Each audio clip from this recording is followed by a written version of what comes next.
Selamat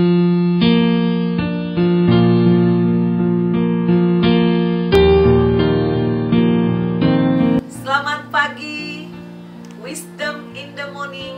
Baca firman Tuhan dulu sebelum beraktivitas. Dengan saya Pendeta Deborah Dumasis Yanipar mengajak Bapak Ibu Saudara semua untuk selalu membaca kitab Amsal sesuai dengan tanggal. Hari ini tanggal 17, maka kita baca satu pasal Amsal 17.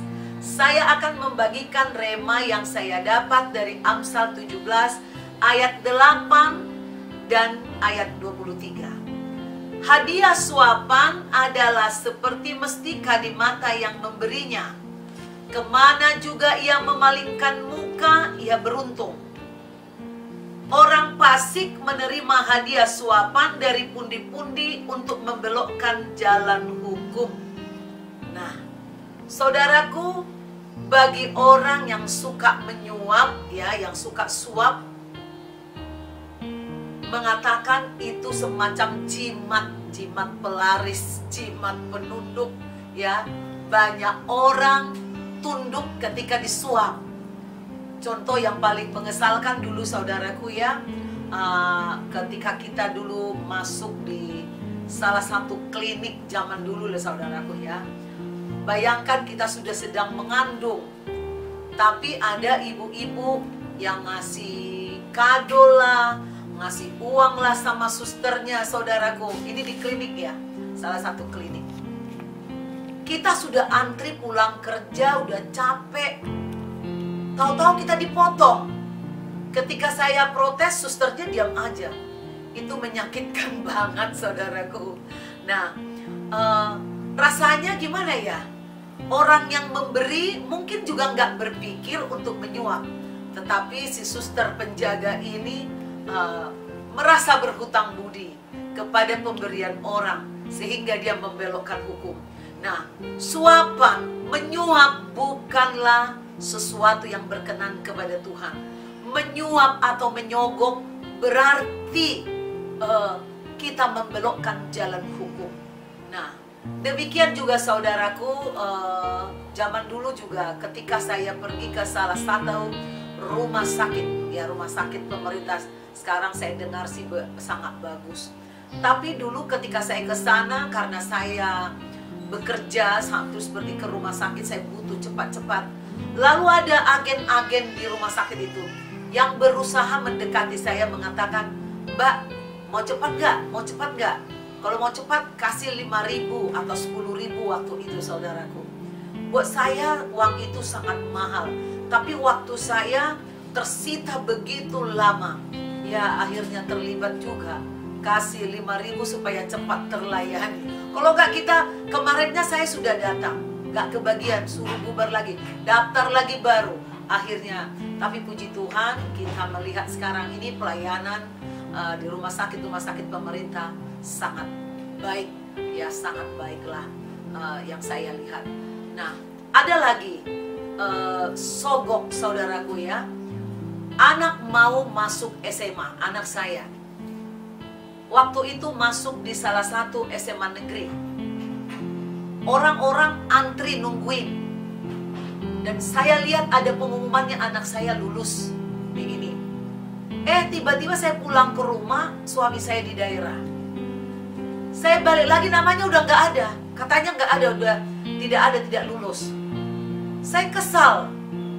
Lalu saya telepon suami saya sambil saya nangis. Suami saya mencoba menghubungi istri temannya yang juga guru di tempat itu. Kebetulan istri temannya suami saya ini melihat ada nama anak saya. Suruh ibu datang, ada kok namanya. Itu ada yang hapus itu. Ada yang sogok itu, Pak, maka dihapus. Ini bahasanya saya nggak tahu persisnya. Intinya memang udah ada dari nama, bisa nggak ada apa ya gitu.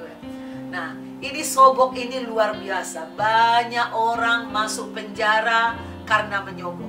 Nah, bukan hanya peraturan pemerintah di Indonesia atau di dunia ini. Firman Tuhan juga mengatakan, kita memperhatikan di 1 Samuel juga tentang perkataan Samuel ketika dia mau undur diri dari bangsa Israel. tidak lagi menjadi hakim di sana. Dia mengatakan, telah ku dengarkan segala permintaanmu yang kamu sampaikan kepadaku, dan seorang raja telah kuangkat atasmu. Maka sekarang raja itulah yang menjadi pemimpinmu. Tetapi aku ini telah menjadi tua dan berubah. Dan bukankah anak-anakku laki-laki ada di antara kamu? Akulah yang menjadi pemimpinmu dari sejak mudaku sampai hari ini. Di sini aku berdiri. Berikanlah kesaksian menentang aku di hadapan Tuhan dan di hadapan orang yang diurapinya. Lembu siapakah yang telah kuambil? Kepada siapakah yang telah kuambil? Siapakah yang telah kuperas? Siapakah yang telah kuperlakukan dengan kekerasan? Dari tangan siapakah telah kuterima sogok sehingga aku harus tutup mata? Aku akan mengembalikannya kepadamu. Jelas Nabi Samuel menunjukkan bahwa sogok atau suap menutup mata kebenaran dan melanggar firman Tuhan.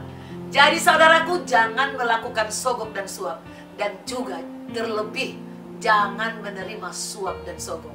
Demikian rema yang saya bisa bagikan dari Amsal 17 ayat 8 pada pagi ini. Tuhan Yesus memberkati saudara. Jika saudara terberkati, bukalah kembali di YouTube CBM 7 TV, CBM 7 TV, dan saudara bagikan kepada semua keluarga saudara. Bagikan kepada banyak orang. Saudara nggak usah capek memberitakan Injil, cukup dengan 2 jari saudara. Injili orang lain dengan mengirim firman Tuhan ini.